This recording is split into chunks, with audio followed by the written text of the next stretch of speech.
I found a tree of life. I shouldn't have eaten its fruit. I was born in 1934. By all rights, I should be dust.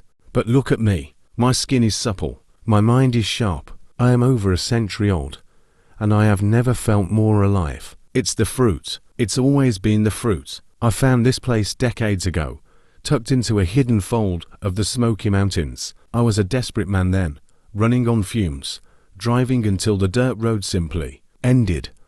I skidded to a halt at the edge of a forgotten graveyard. The headstones were like rotted teeth pushing through the grass, and in the center stood a tree. It was beautiful, impossible. 9 branches, arched like recoiled fingers, reaching for a sun that felt too bright for this world. I didn't notice the roots at first, not until I tripped over a headstone, being swallowed by the trunk. The tree wasn't just growing near him, it was growing from him. That first night, I slept beneath its canopy. My dreams were thick, orgasmic.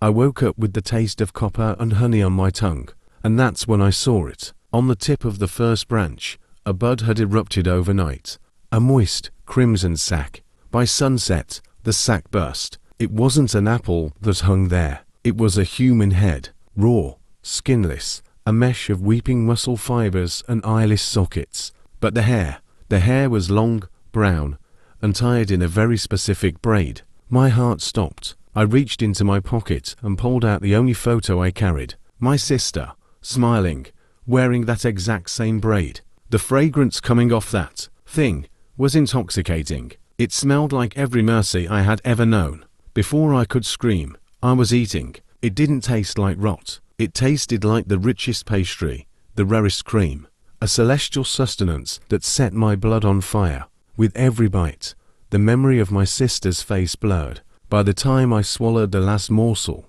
I couldn't remember her name. I couldn't remember her voice. I didn't care. I felt like a god. Transition, faster pacing, darker tone. 1 decade, 1 branch. That was the cycle. The second sign was my brother. I ate, and his memory dissolved into the mist. The third was my mother. She was ripe, dense. By the fourth, I didn't even try to guess the faces. I had traded my history for immortality, and I thought it was a bargain. I lived in a blur of euphoric youth for 80 years. No sickness, no age, just the tree and the feast, until the 8th sign.